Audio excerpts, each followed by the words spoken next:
Hello, Boom. everybody. I Okay, want to enable chat for everybody. let's enable chat.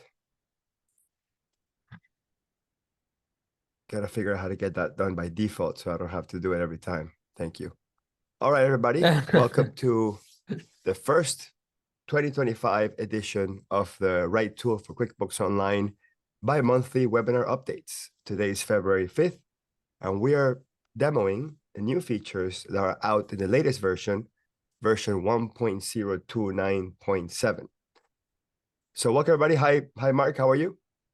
I'm doing well. How about yourself? Great, man. Excited to talk about this. So let's go through Good. it. Today, we're going to talk about what is RightTool really quick because we got a few people that have never used RightTool. As a matter of fact, I'm going to launch a polling question immediately to kind of get an idea who's a RightTool user, type of user, and who's not. We'll go through the rest of the table of contents. We'll talk about how to make sure you're always in the latest edition. I was doing a couple of support calls this week and noticed that a few people didn't have the latest edition and also didn't have updates to their Chrome. There's been a lot of Chrome updates in the last couple of days, and you have to make sure those two things happen. So we're going to cover that briefly. Then we're going to talk about the features that we moved earlier this year from free to pro, and also from pro to free, and some that we kept in free, even though we moved an entire section over. We'll talk about features that we have discussed before. We have mentioned this before, but we are talking about working on shifting from free to pro as well. So we'll discuss that for the free users. And then we'll talk about the new pro features. And we have one updated feature that is worth discussing. We'll talk about the fort and the recording of the latest class that we loaded in there. And then we'll talk a little bit just what we're thinking about the RightTool Pro retreat for late summer 2025 in North Carolina. So will be a very exciting day to cover a lot of stuff. So let's start with what is RightTool for QuickBooks Online. Very simple. This is mostly for people that don't have it, right? So we do have, out of the polling that we have up, we have about a 15% of you guys that have never used RightTool. So that's great. So it's a Google Chrome extension. It works in any Chromium-based browser. Basically means Microsoft Edge, Google Chrome, Brave, Arc. Arc is a very cool indie type of browser. And anything else that was built with Chrome is almost impossible to know unless you actually do the research. So it'll be a matter of going into this link that's here at the bottom and seeing whether or not it lets you install it. For sure, it doesn't work in the QuickBooks Online desktop app, does not work in Firefox, does not work in Safari, and it doesn't work in tablet-based browsers. Like I had a person that was using QBO through their iPad, and they're like, how do I get RightTool in here? Apparently, this is security features. iPad doesn't let that. I haven't tested with Like a an Android type. Android, and I don't have one to test it with, but for Interesting. sure, iPad Chrome won't allow extensions. So it enhances your QBO, adds batching workflows, download it directly through the Chrome Web Store. You don't have to put your user ID, you don't have to create a user ID or password, or give us your email or pay anything. You get the extension for free. Now, the free extension adds 40 plus keyboard shortcuts, features that enhance navigational enhancement, aimed to save you clicks. That's always been our guarantee. Well, one thing that we can guarantee is it'll save you clicks. The free version is ad supported. You will see a little ad in the bottom right. So click on the ad and check out the other companies that are advertising through the RightTool free, which are the ones keeping the lights on the, let's call it the free department of RightTool. The RightTool Pro, which is our flagship product, adds 60 plus features. It's incredible that we are way over 100 features at this point. It's pretty awesome and hard to keep track too. Adds over 60 features that does batching and some macro style features, like stuff like starts flashing in front of your face, that allows you to perform repetitive tasks in seconds.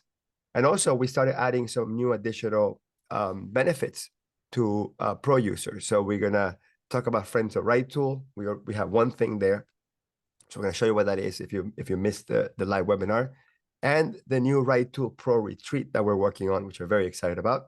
To be a pro user, you pay $75 a month for the first user and $25 for each additional firm user if you're in a multi-person firm. And keep in mind that this is for the user, not for the client. Whether you have one client or 50, it doesn't really matter.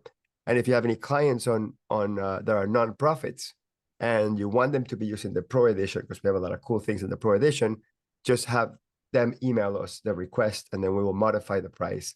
So it's $25 a month. We'll just double check that they are .org or that they're a nonprofit. We'll do some light checking on that. We're not like asking people to send documents or anything like that. But as long as it's a nonprofit, we can apply that reduced price. About RightTool updates. So we have Mark put the slides of the link to the slides. If you want to watch the last update that we did last year in December 11th, we covered all the things that we did in November and December. And if you want to share the webinar series with a friend or colleague, there's the link so somebody else can enjoy what we're teaching here. And of course, all the webinar recordings are posted in the YouTube channel, and also the tutorials are posted in the YouTube channel. So subscribe to the YouTube channel to get both the recording updates of the webinars and the new features tutorials. And the next webinar will be after tax season on April 16th. Now, how do we know what version of RightTool we're in? So essentially, you're going to look in the top right when RightTool is open, right under the RightTool logo. Well, technically not the RightTool logo. That's the RightTool logo, but technically not the RightTool logo. Mark changed from the logo to just wording for performance issues. And most accountants have told us that, hey, you know what? We prefer performance over pretty all the time. We got a lot of accountants.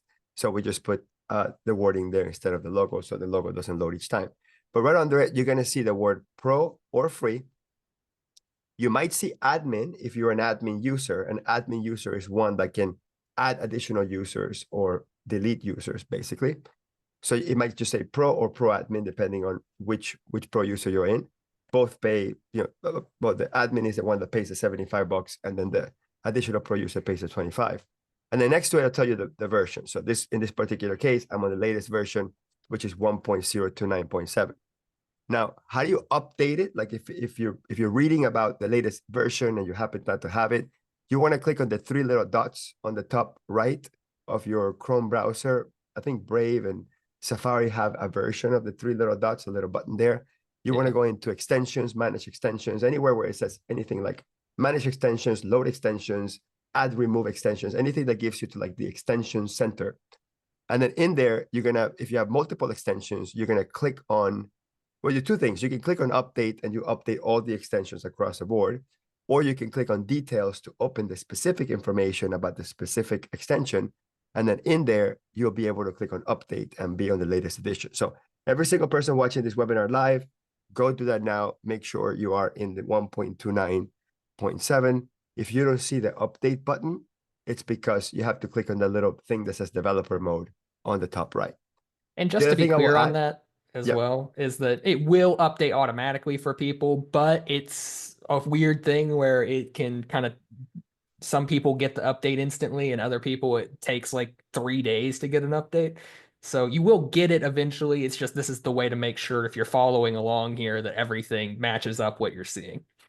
Yeah, great point. Thank you for that. Sometimes I forget because mine updates automatically, but some people, want it immediately after, like, especially if you're in the Facebook group and we say, hey, we just released this and you don't see it, you probably want to do an update if you want to see it, but you can do nothing. And then within 3 days, you should be on the latest edition. I found most people don't worry about it that much. They're okay with waiting 2 days. But if we're fixing problems, you want to update ASAP because we're usually fixing the problem. So we should be as of today, it should be 1.29.7 or 29.7. Also, if you see a button that says finish update, complete update, update pending, security update, anything on the top right of your browser, you might want to do that because I've seen it where if your browser is not updated, you'll block certain features from an extension. So you want to make sure before you do any sort of troubleshooting that you have both the latest version of RightTool and also the latest version of your most current browser. So last thing I'll mention is if you want to report any glitches or post any feature requests, Mark and I are really good at getting to those really, really quick. We have a couple pending already that were posted literally yesterday and will probably be up there in the next week or so. You want to join the Facebook group. It's extremely important because Mark and I, we joke around that we don't even have each other's cell phone numbers. We just, we text via the Facebook. Most of our work happens communication through Facebook, which is pretty interesting. Okay, so let's go straight into features that were moved or to be moved. So let's start with. I'm gonna use the restroom real quick. Yeah, you don't have to ask permission. All right. So so we have features that we moved from Pro to free with search with Perplexity. And I've had many emails the last couple of months, actually mostly last month, because we just added this. And people are super excited about this because Perplexity is getting just incredibly better. Like it's really mind-blowing how good Perplexity is. So if you haven't seen that, I'm going to show you really quick what that is. So I'm going to go into my bank feed. Okay, and let's say we have a transaction that was downloaded that I don't know how to I don't know how to categorize. So let's say something comes in, I'm not sure how to categorize this, and then I'm going to enable this feature. It's under error prevention. It used to be in bank rules, but we moved all banking into bank automation. But we moved it from Pro to free. So now we have this feature that says Google Memo link, use Bing instead, and then search with Perplexity. So we're going to turn both of these. And by the way, some people like to use Bing. I mean, this was back when, I would say back when Bing was using AI and Google wasn't. So some people were requesting Bing, but I don't know who uses Bing. I mean, like if you use Bing, you're a weirdo. That's fine. No offense, but okay. You can use Bing if you want to. So if you are in a specific transaction, and again, we're not 100% sure how to categorize the transaction, we can go in here and ask it. Let me refresh one more time.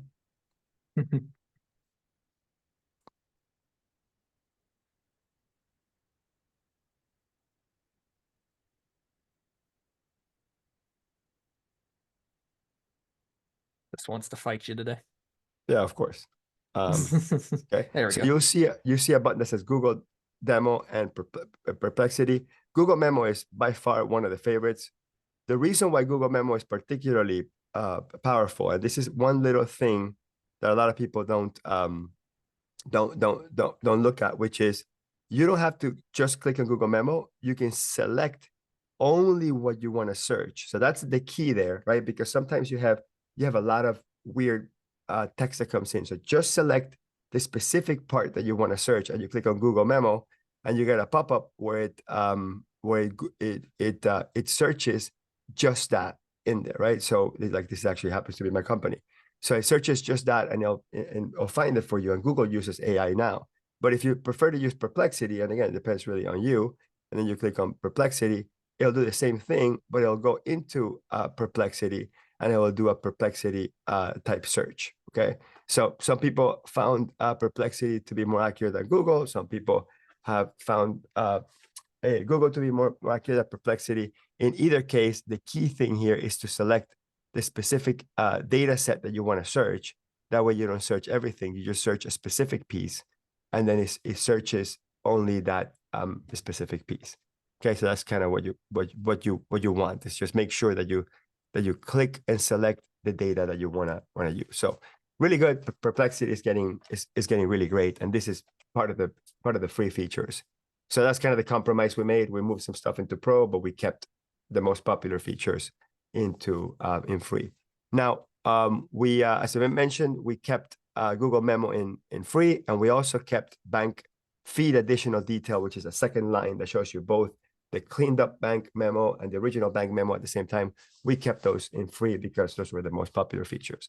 And then everything else, if you're in the free edition and you don't see it anymore from bank rules, that has all been moved to the Pro edition.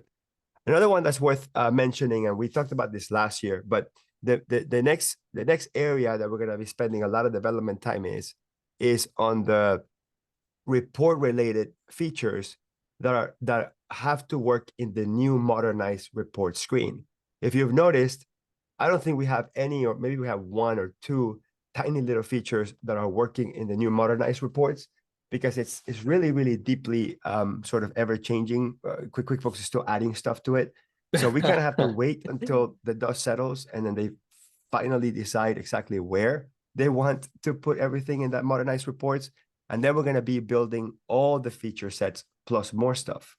Okay. All the feature sets plus more stuff into the modern reports. But everything that we build in the modern reports will be in pro.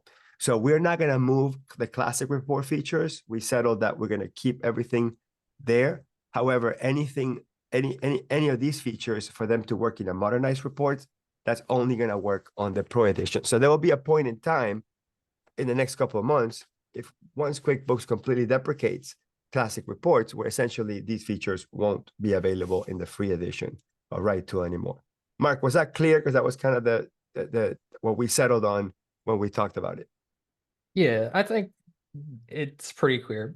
Just to kind of reiterate, most things that work in the classic reports are going to stay there, but new reporting features coming forward, yeah, they'll probably be in pro just because it's such a different ball game. It's crazy how QuickBooks has been updating a lot of pages inside of its UI, but none of them, except for maybe the invoice page, are as completely different in terms of how they work than reports. Right. We're still doing tons of research and development just to figure out how we're going to manage adding all these things into modern reports. Yeah. So that's enough for sort of like the background. Let's get into new stuff. So I'm going to switch it over to you, Mark, so you can share your screen and talk about the updates of new things that you've done. So your co-host now, I think you should be able to share your screen. Yeah. Okie dokie. So yeah, the first thing we wanted to show here today is the fact that we have, and we've done this in a couple of places, but one of the more big feature updates we've done in this specific update in terms of improving stuff is we have made it so let's say you are inside of chart of accounts, and I think I'm sharing my screen. I'm not getting the green border for some reason, but I'm pretty sure I'm on the right screen. Yeah, you're good. You're good. Yeah. So let's say you're inside of this account. This is a feature that we've had for a while now, but we have recently updated it. So let's say that for whatever reason, I wanted to put vendor deposits and WIP cost into the escrow deposit account. Again, this is not a realistic whatchamacallit, this isn't a realistic example, but you now can click on change all to sub accounts. And before this used to kind of have to go through and do everything by hand, one by one, which was a little error prone to say the least. I'm just going to put in, this was escrow, I believe.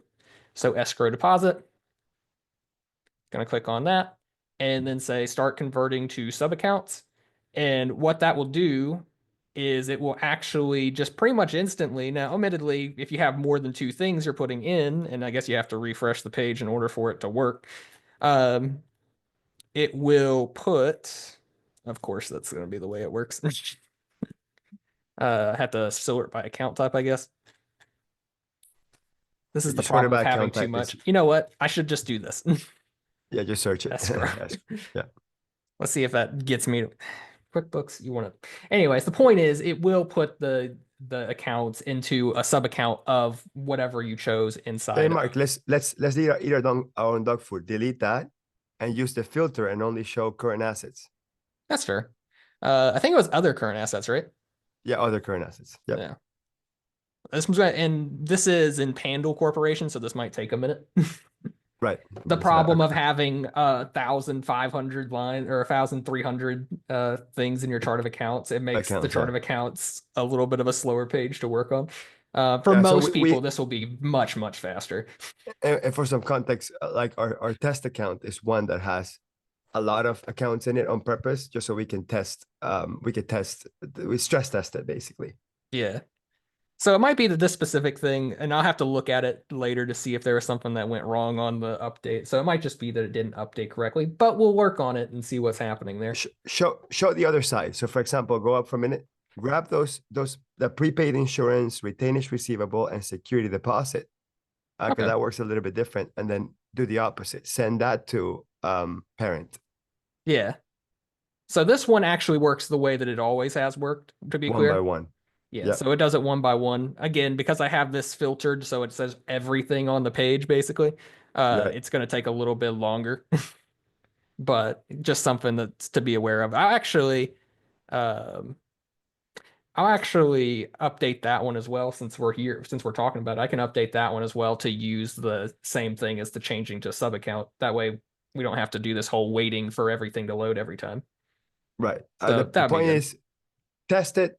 It should work. If you're having issues with it, go to the Facebook group and let us know. But what you're seeing in front of it is do the macro for you. The bigger Yeah. your chart of accounts, because QuickBooks forces a refresh, the longer it'll take generally. Yeah. You Um, want to show the auto open client notes? Refresh yeah. and Actually, before I show that one, I want to show this one first, just because of the fact that it's easier for the sake of flow, which is the batch edit inside of reports. sure. This month, I would say we didn't have like a ton of new features inside of this month. But the features that we did have, I think me and Hector both have one feature each that we're just like we're really excited for. Yep. Um, and so the feature that I'm going to show right now, this is the reason why we updated the other sub account thing to work the way that we did. Um, so the feature that I'm really excited to show you right now is that we have officially started adding features to basically batch edit inside of classic reports. We're also adding it to modernized reports, but that one's going to take some time. So one example you'll see here is that we have the batch edit feature going on right now. Or you can see now that, and actually let me go to the actual setting first. Oh yeah, I got to refresh the page because I did things. And Yeah. let me So just it's go. so preface. We have the feature is called batch edit inside reports. We're This gonna is an be adding Experiments Pro. Yeah, we're gonna be adding more reports, more things that we can batch edit. For the Yeah. time being, if you click on the little eye, so just so people can see, and we're gonna be updating the description. So for the time Yeah. being, there's two reports that we're doing batch editing. One is the Actually vendor. three, but I need to update I'm gonna make a Google sheet that just has like, hey, here's all the list of current reports and what you can edit inside of them, essentially. So it's a vendor contact list, customer contact list, and unbilled time. Correct? Yes. Okay. So yeah, for this one, we have the unbilled time report. And when I'm inside of here, you'll see that there is now a button that says batch edit. And this does pretty much exactly what you would think it would do. Well, I mean, maybe the way it does it is different. But what this is now when I'm inside of unbilled time report, I can click on basically all of these unbilled time entries right here. And let me actually open one in a different page real quick, just so we can kind of confirm what it's doing here. So you can see here, this is a time activity that's billable. If I come into here and click batch edit, and I'm just going to select a whole bunch of these and press run batch, it'll say running. It'll say I'm working on what transaction it's working on. It's pretty quick. I mean, it's not instantaneous, but it's quicker than doing it by hand for sure.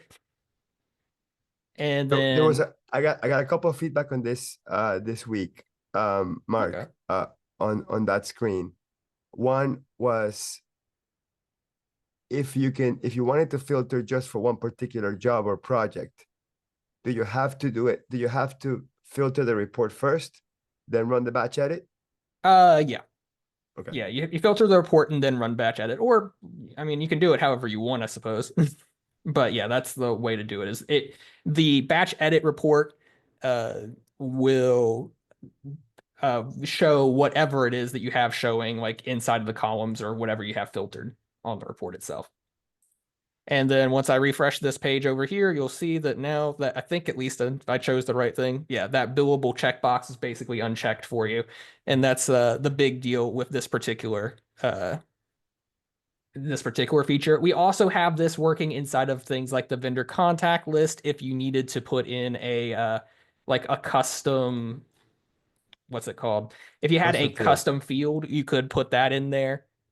And that's just one of the things as well that you can do. So if I click batch edit on, oh, and this is another thing I have to figure. I thought we actually did fix this, but it is what it is.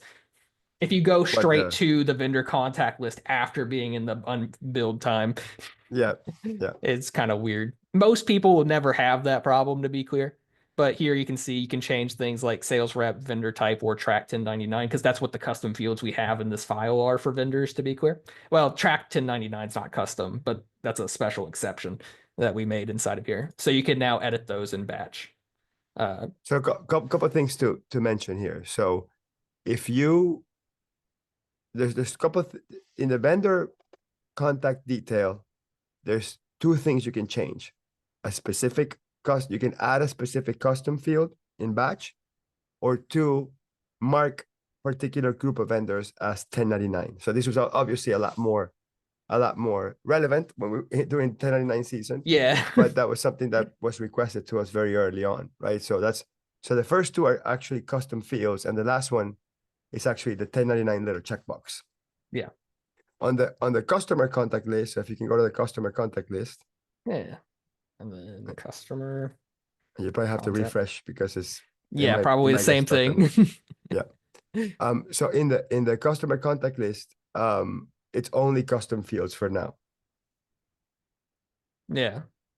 Yeah, this one is only custom fields. So, which we have more custom fields on the customer, it seems, but yeah. So just kind of a cool thing to go on there. I know a lot of people have been asking about the unbilled time, so I'm glad that we were finally able to get a good solution for that. So yeah. And then Hector also mentioned, / it is in the notes, we have an auto open client notes on client switch. This was something that was recently asked for, so I'm just going to click into here, and this is an Accountant Pro. Auto open client notes on client switch. It pretty much does exactly what you would think it would do, which is that now if and I think I need to refresh the page first, just because of the fact that I updated the settings. Yep. And so now I'm going to go to simple start sample. And somebody from Facebook actually what they requested was for RightTool to be able to take special client notes. And we're not reinventing the wheel. All we're going to do is allow you to, so put a note there, like, reconcile credit cards before bank or something like that. Yeah. Put that now, in there, just type it. Yeah. Reconcile. What did you say again? Reconcile something? Credit cards before the bank or whatever. Yeah. Okay, and then post it. And now switch. So the point is now switch client. So switch to Pandle. Yeah. Or Hector Garcia Corp. We have two names for the same company file. Yeah, it is interesting how that works, huh? So essentially, it'll force the notes to open immediately. So if you have, and the premise here was, I want to communicate with my team something they have to do, but I don't want to be reminding them that they have to go look at the notes, right? So that's kind of the concept is like you add notes to a particular file, and then once you switch back and forth, you're able to go back and see your notes. Just make sure that when you create the notes, click on the drop-down menu, see how you have team notes and you also have private. So whenever you create a note, just make sure you create the note that you want other team members to see, or maybe something only you want to see. But it just forces that to be open every time. You can turn that off. You want to show people how to turn that off? Because did we make that on by default? No, I would never make something like this on by default. Yeah. Just because it does pop up in the middle of the screen. Yeah, exactly. So yeah, that is the big thing with that one. So yeah, we're very excited about both of those features. But this the next one is the one that Hector will show you, because this is kind of like his and the next one we're going to be working on a lot over the next couple of weeks. But this next one is Hector's baby, so I'm going to let him show that next part.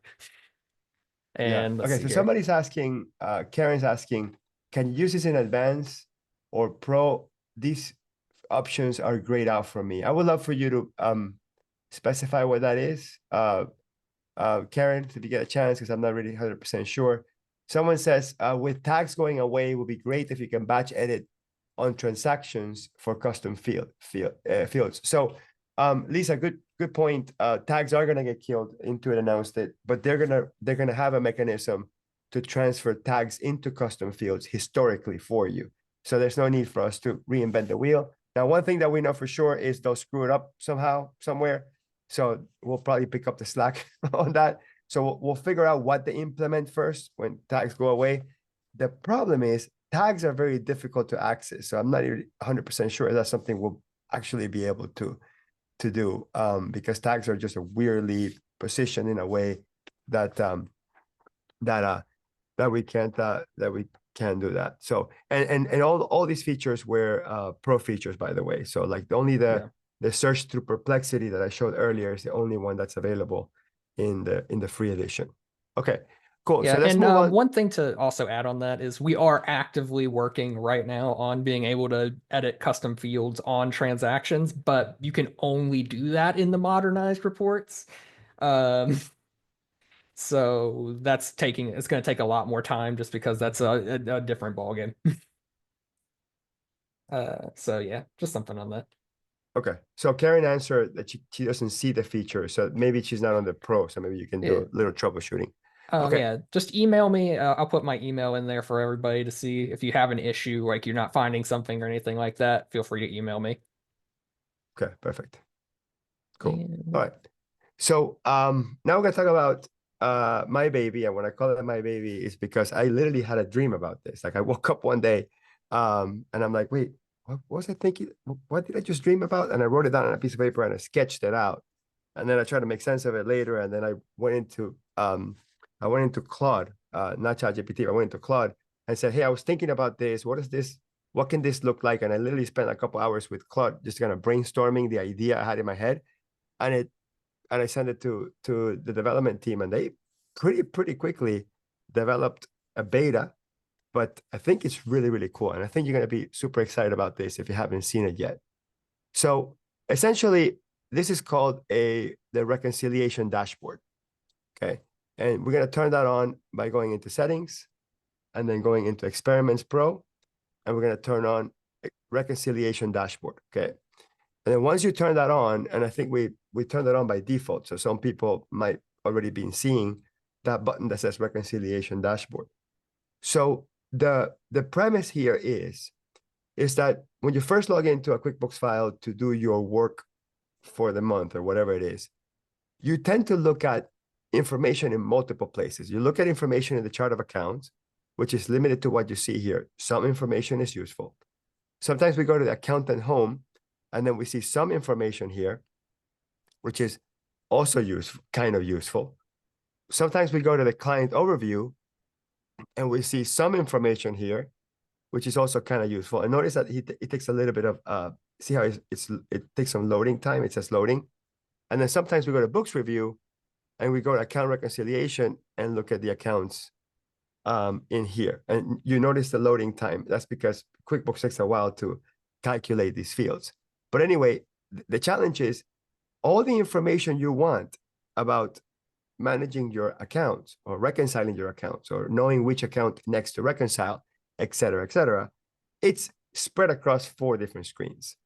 So what we're attempting to do is create a single place called the reconciliation dashboard that gives you a list of all your accounts, and in there you can view multiple pieces of information like the status of the account, the the reconciliation history, all that stuff from a single place.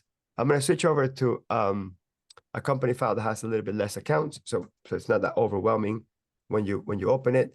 But you will see that as you open this with account with larger chart of accounts, this is a screen that we're sort of trying to figure this out.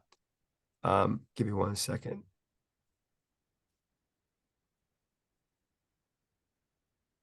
I have to do a full refresh because it's acting up on me. yeah, I gotta figure out what's going on with that. Sometimes you have to You go to the wanna? chart of accounts and refresh the page if you want to, Yeah. if you need to. Can you take over the screen? I have to. I don't. I have to do a browser update. I'm not eating my own Oh, dog food okay. here. Yeah. Fair enough. Yeah, Yeah. I can look at that. Yeah. And if you're having an issue with the auto opening notes thing, it could be if you have both the automatically go to bank feeds and you have the auto open notes, there probably will Good be a point. conflict there. Yep. So just something to be aware of with that. I can see if I could do anything about that, but it might be more challenging. We might have Uh, to, when you turn that one on, the other one automatically turns off or something like that. yeah, it could be something we do with that. So yeah, you want me to click on the reconcile dashboard button? Yep. Okay. And it takes a little bit of time to load because it's getting data from a couple of different places. Okay, But so there it is. I'll walk you through the screen really quick. So what we're envisioning this to do eventually is to have all your reconcilable accounts. The problem is that we're still tackling with loading time. It takes a little bit of while to load. If you test it on this is live already on the Pro Edition, so you can already test this. This only works on client files. It won't work on your accountant file because your accountant file doesn't have access to the client overview and the books review, which is where we're getting the information from, actually. So this is what we thought about the information that we need. So we have the last reconciled date, the actual date that you reconciled the account. If you've never reconciled it, it'll say never. So you can actually hide the accounts never reconciled by clicking on hide accounts never reconciled. Okay.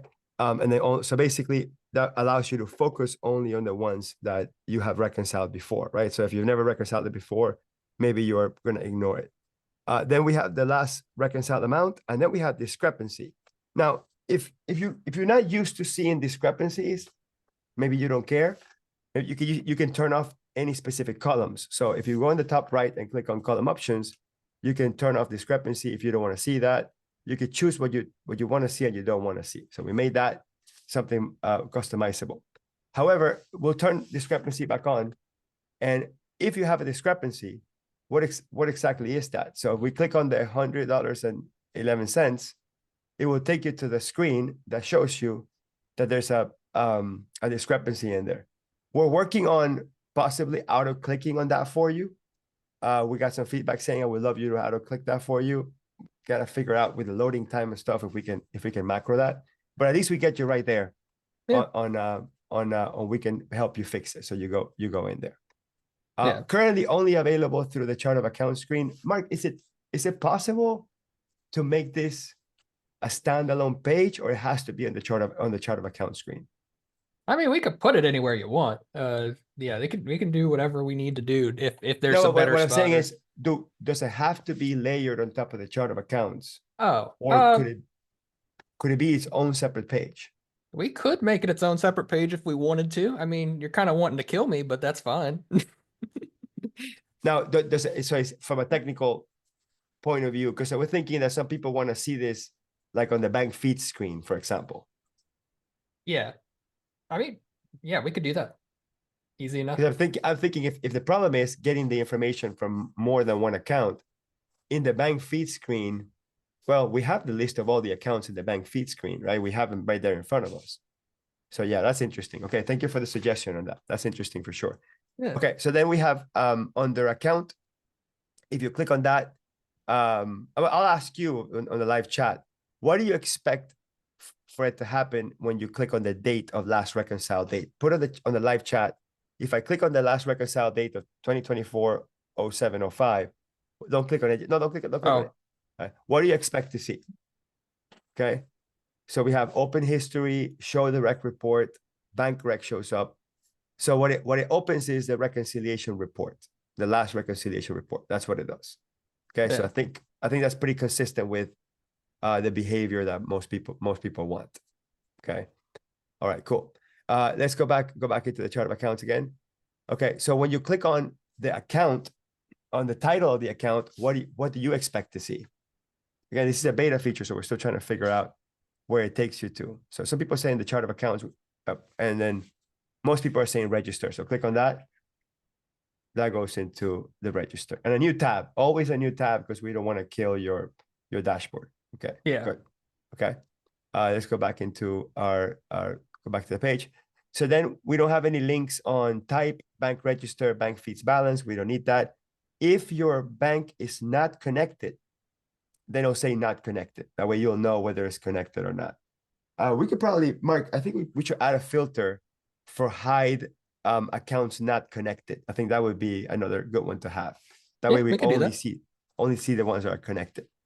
Then in bank feeds and unreconciled, these are the two that have caused the most confusion in some of the testing I've done with some of the users. So the 26 that says in bank feeds, what do you think that means? So put it in the chat. What do you think in-bank feeds 26 means. Okay, some people are saying uncategorized, some people are saying not matched, unposted, which actually all means the same thing. So click on that.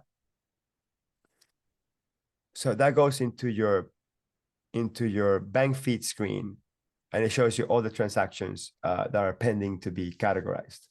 We didn't call that uncategorized because for some people, uncategorized means transactions that have been categorized into the uncategorized expenses account. So we used in-bank feeds instead. I think that's the actual term that we think. Now, the last one, unreconciled, that's the one that's stripping some people up. So what do you expect to see if you click on that 6 that says unreconciled? What do you expect? What do you expect that tab to be? Okay, so Michael's saying register with only unreconciled items, all transactions, unclear transactions. Okay, so pretty much anonymously, people are they know what it means. The question is, do you expect to see a report or do you expect to see the bank register? So click on the 6 to see what shows up, or whatever. It doesn't matter which one you do. Yeah, and Hector, you kind of asked me to do something with the feature here, and it was a little bit of a pain in the butt what you asked me to do, but it's okay. I accepted it for what it was. Yeah, so what we're doing is we're opening the bank register and we're filtering, show the filter. We're filtering to not reconciled. Now we kind of had a split between people wanting to see a report and a bank register, probably a good polling to have. I find the register to be a little bit more powerful, specifically because of RightTool. I know the average user that doesn't use batch delete will want to see a report. But in our case, I much prefer to be here because I can batch delete stuff here. And the thing is that I could also export so I can click on print or export from this page. If you want to show that. Oh, yeah. So you don't necessarily lose a report per se. You can export an Excel file or print from here. Okay. All right, let's go back to that. Yeah. Okay. So some people are saying you should rename it to uncleared. Uncleared is slightly different than unreconciled is the challenge though, because you can have something that's cleared but not reconciled. You can't have something that's reconciled but not cleared, I guess, but right. It's a bit of a challenge. The thing is that we don't have the data for uncleared. We only have unreconciled. That data point doesn't exist. Yeah, I think anyways. It could be that it exists, but I'm pretty sure it doesn't. I'd have to look, to be honest. Right. And this has nothing to do with matching or not matching. These are transactions that we haven't taken them through the reconciliation page yet. So there some people are saying, I only want to see unreconciled that are dated before the last reconciliation date. That we cannot do. That data point is not there. Well, yeah, not in this page, to be clear. Now, if you clicked on this, you could, if you wanted to, come in here. This is an entirely separate feature, to be clear, but the show unreconciled only button is only showing you unreconciled things that are from before the last. It adds one more filter, which is the date filter. Yeah. So just something to keep in mind. That's not going to happen here, though. Exactly. And then we have the export to CSV button if you want to show that. Pretty self-explanatory, but it basically creates a CSV for you. People were requesting print. Print's a little bit harder to do, just takes a little longer. Not impossible though. If people ask for it enough, I'm fine to make it. I just haven't because I just need a little bit more motivation to make that specific feature or to make that print to like a PDF in a nice way. I just need a little more motivation for that one. Well, motivation and time, right? We were trying to make it. Wanted to release this by today's webinar so we can have some live feedback. Yeah. On the print side, the people that requested the print, they wanted a timestamp on it. So they want to like, okay, when you print it, make sure there's a timestamp and maybe my name on it so I can keep it on my record that something was done or whatever. But I think the spreadsheet works for now. Yeah. And I like the spreadsheet as well, just because of the fact that it's nice if you need to just edit things or whatever you need to do to transform. I always like that. But yeah, I think everybody likes Excel. Well, that's not true. Yeah. And also you want to show the other filters, the all accounts, bank and credit card. Oh yeah, this one is something we're working on. It might be slightly there might be some things to work through on this one. It works for the sample company, but there might be something where in other files, I think there's different types of credit cards or different types of banks, so sometimes that filter gets a little bit thrown off by that. Yeah. But we are working to figure out what's going on with that. We're Yeah. also working on getting other things like loans, payables, and stuff like that, like liabilities and stuff like that into here. I just need to find out a good way to do it. Um, we can definitely get like the unreconciled transaction stuff, but that doesn't seem like that'd be, well, I don't know. I guess it could be useful. But it's the other stuff like being able to say discrepancy or last reconciled amount slash last reconciled date. That's the part that's a little tricky when adding in the loans and other Right. liabilities, but we'll figure it out. We always do somehow or another. So, Yeah. Somebody says it would be great if you could select which accounts. The problem with account selection is that this is going to be different per company file, and then we have to store the information about your preferences somewhere, and that's kind of crazy and hard to I'm do. going to say something, and it's weird. It's a weird interaction, but it could, in theory, be something you do. Yeah. It's a very, very weird interaction. I don't 100% get why it does it this way, but it does. If you want to be like, I specifically on this client only want to see XYZ accounts. If you edit it in the books review section where it says account reconciliation and you say select accounts, you can actually choose like, oh, I only want to see bank two and cash on hand. And if I save that, and then I go back into the chart of accounts, this is so weird. I don't know exactly why QuickBooks works this way when it gets this data, but you can see here it only shows those two things when I pull this report. So it's a very interestingly weird little quirk. Oh, okay. So if the accounts are limited on the books review, they're not going to show up in here. Yes.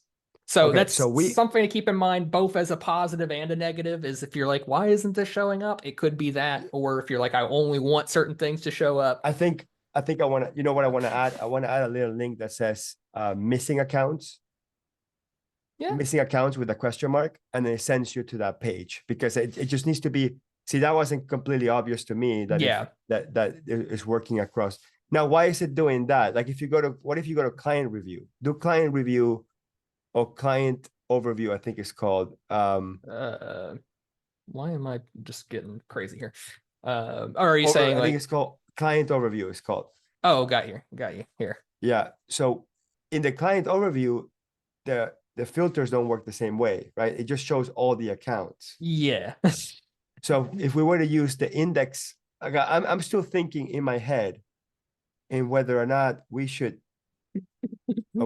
limit it to what's in the um, And review books review, or use this as an index. if we want to use any kind of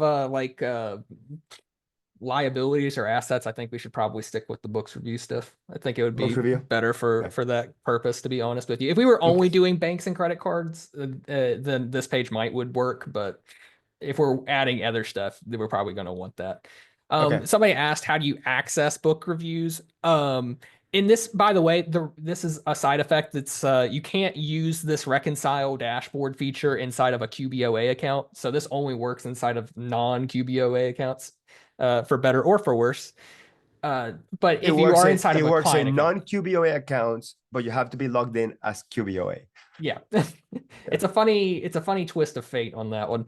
But if you want to go to books review, you can always just look in RightTool search bar, just literally type in review, and you can just find books review. Specifically, the reconcile one's the one that you're probably going to be looking for. But yeah, just as a little bit of a, if you're wondering how you get to books review, that's the easiest way to do it. You can also do it by going to accountant tools, I believe is where it's at. Somewhere. My brain is turning off right now, apparently. So it's somewhere, but the easiest way to do it is to just search in RightTool. Got it. Awesome. Okay, I'm gonna take over the screen now. Yeah, that's fair. Let's see here. Stop share so you can have that going on. Yeah. And if you do have like a problem where it's not showing up for you or anything like that, refresh the page first, because for whatever reason, sometimes the page loads perfectly fine, and other times it's like you just need to refresh it one time. I don't know what that's about. Um, Okay. but if it doesn't show up, try refreshing it. If it still doesn't show up for you, just message me. Again, I'll put my email in the chat real quick. Yeah. Leslie asked, why does lines of credits and loans not show up? At the moment, it doesn't show up because of the fact that we're trying to reduce the amount of load time. It seems like it's pretty fast inside a simple start sample, but if the more accounts you have, the longer it takes to load. So we're just trying to figure out a good way to balance the performance of all accounts while also giving you the option for all accounts. And this Yeah. is mostly a test of proof of concept for this current iteration. We're gonna add more stuff to it as time goes on. Yeah. It's bottom line. It should be all reconcilable accounts. Yeah. Okay. And then we'll have filters. So you can see only liabilities, only assets, only banks, only credit cards. We'll have filters so you can group them together. So we're trying to just gather feedback, test it, get feedback. So go into the Facebook group and tell us what kind of issues you're having so we can observe it. And then we probably have this feature fully functional within a month, and it will be a game changer for sure. Yeah. Okay. So we're gonna talk about Fort. So we have this concept that we're calling Friends of RightTool. So Fort, and essentially, the Friends of RightTool are gonna be other folks outside of RightTool that we're gonna partner with to create more value to our pro users. So the first manifestation of that is a 2-hour course that we did with Alicia Katz-Pollock. We did a live webinar for the pro users, and now the recording is available in the RightTool Pro portal. So the way you log into RightTool Pro portal is you click on RightTool Pro, then you go into account, log in, you put your login information. If you don't have your login information, put your email and click on forgot password. And then you're gonna see a new section here that says Fort. So a new section that says Fort, you click on Fort, and then in here, you're gonna see everything that we partner with other creators, software companies, discounts with other software companies, other webinars, resources. We're gonna make that available only to pro users, and we have a 2-hour class here. What Alicia does a deep dive. And we will add functionality to this. We kind of threw this up really quickly so we could get people the video, but it's kind of a little lacking in functionality on the like video control aspect of it. We're updating that soon. Like it'll be by Monday, this will be better. So if you want to wait until Monday to be like, okay, I can actually like skip forward or fast forward or anything like that through stuff. Just wait. It just plays for now. It just plays and maximizes for now. That's my bad. And then you can download the PDF slides are here for this course. 100 slides here. So Alicia did this incredible course. We're very thankful for what she did for us, and she's officially part of Friends of RightTool. So we'll partner with many other folks that want to create value for this community, and we'll have it here. We'll have filters, so you can filter based on what it is, whether it's a discount or educational content, that sort of thing. We'll make that easy. But again, you go to righttoolpro.com, log in. You should see that right there, only for pro users. Put in the chat there if you attended the live webinar and you thought it was useful. Just put it there so for the benefit of everybody to see that that it was highly valuable. So if you attended the live webinar, already watched the video, let everybody know that it was useful. So remind people to carve out 2 hours to learn through that. Okay, really quick future roadmap. So our focus on February will be the reconciliation dashboard. So we'll be getting feedback. We might be doing some live Zooms with people as people start reporting quirky issues with it or things that they want to see. Obviously, trying to add liabilities and asset accounts, all that stuff will be very important. And what we're working on, and we announced this already, but this is what we're working on. And mostly Patrick, who's the other developer here in RightTool, we're working on the backend features. So ability to back up your settings and your favorites. So in case you switch computers or your Google Chrome profile gets damaged or whatever, so you can log in again and load those settings, those favorites, all that stuff. People really want that. Also for teams, be able to deploy it. So if you have one person that has this amazing combination of settings and favorites and group favorites, all that stuff in RightTool, be able to make that the standard, click a button and make every single person have the exact same RightTool settings, potentially even locking it. So the non-admin users will see if that can even be done. Can't even like change it. So so that's the stuff that we're working on. Again, this might be a more of a March, May deadline, but we already have some working betas. But before we launch this, we want to make sure that that is working. And then the other one working on is some sort of activity logs. People are asking, hey, can I see what my team is doing? You know, how much time they're spending on client A or client B. So we're working through the type of data that we need to collect and what the opt-in process looks like, because we don't collect any data from any users. We've never done it. So now we have to have an opt-in where you have to say, okay, I want to opt in for you to collect some data to points. Be clear, even if we do this, it's not going to be like transactional data. It's literally just going to be like, oh, they went to, you know, this page, or they switched to like a client or something like that. At the most, that's the biggest we'd probably go, is switching to the client. In terms of like the amount of sensitivity of the data, to be clear. So we're not going to put any sensitive information in there.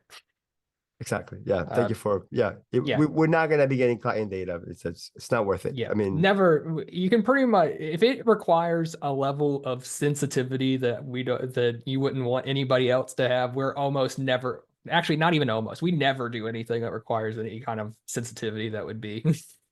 Plus, we want to go through a SOC 2 audit at some point. Yeah. So by doing that, you would completely lose it. So this is what we're working on right now. We're still negotiating with the venues. We're working on a RightTool Pro retreat. So we're thinking 30 to 40 people. So we have actually almost 3,000 Pro users, right? So it's going to be first come, first serve, right? We'll launch it. We'll have a sign up form. Once we have all the details, I'll be the first 30 to 40 people. I'm still trying to figure out exactly if we can fit everybody, like a location that we can fit everybody. So it wants to be small. We want to make it 2 to 3 days. All the food included, obviously. It's like a full retreat. Okay. So we're also trying to figure out what costs look like. Last week of July, specifically because I'm already going to be in that part of the world in this third week of July. So I'm just going to, I'm literally driving to Boone, North Carolina, to the Blue Ridge Mountains. And the idea is that we spend 3 days doing the following. One, talk about QuickBooks and RightTool, what we're working on, how to make RightTool better. You guys will be giving us feedback. We'll be hanging out.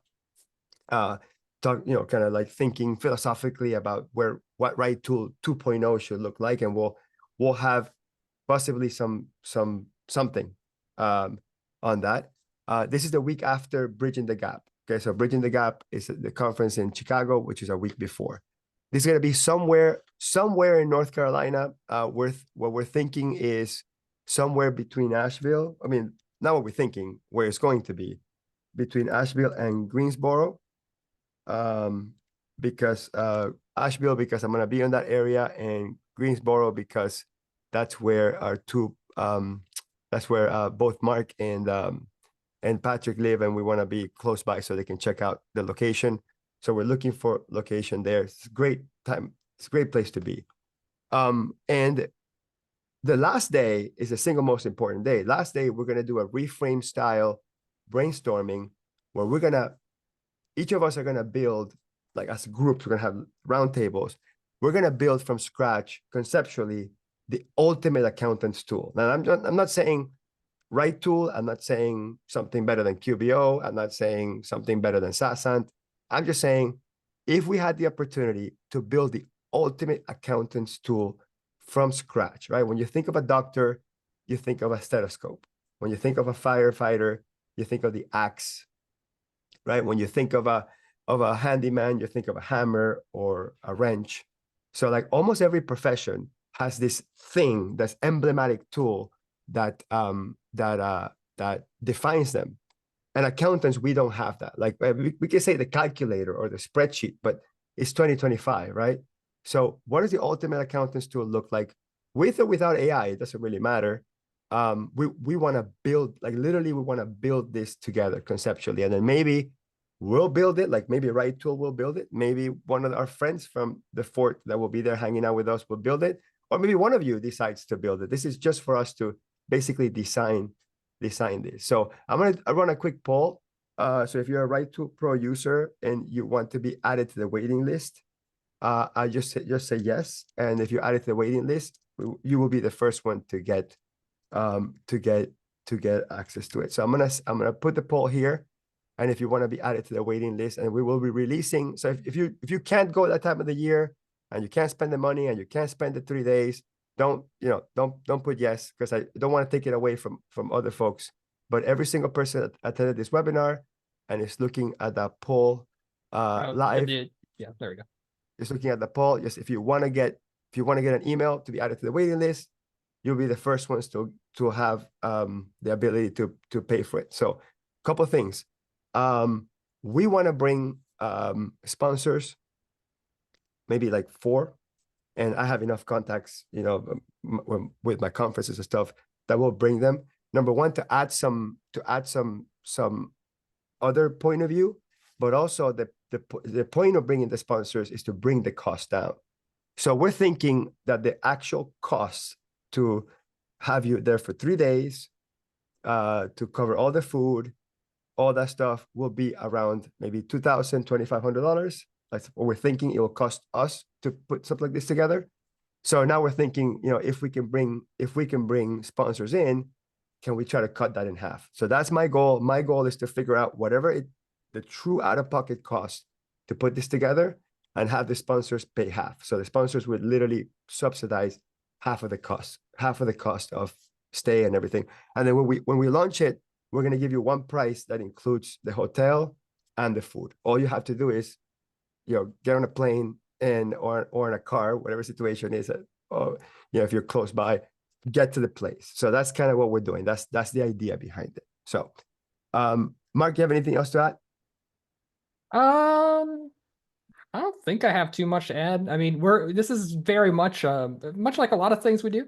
It's a bit of a proof of concept as well. So It's an idea, right? Yeah. So if it's like super successful and we're like, yeah, we want to do more of this in different places, we might do that. It just kind of depends on how everything goes, right? Yeah. And it's only by the way, it's only pro users. So we're gonna cross-check the waiting list. Free users won't be invited to this because there isn't enough. And we will email you the price, the details, the location, the dates, but it'll be for sure, most likely last week of July, 2 to 3 days, limited to 30 to 40 people between Asheville and Greenboro. And the cost, we're trying to figure out, try to make this between $1,000 and $1,500 for the whole thing. I mean, all out of everything, hotel, everything. That's what we're trying to look for. And it will be on the East Coast, and it will be in North Carolina only, because that's logistically feasible for all of us. Awesome. Okay. Thank you very much. You'll be getting an email on that soon if you said yes to the waiting list. Otherwise, if we have nothing else to answer in terms of the questions, we can wrap it up. Yeah. Thank you, everybody. Yeah, thank you, everybody. I always love hearing you guys. I always love being with you guys. So I appreciate everybody who showed up. And hopefully you enjoy the new features. Bye, everybody.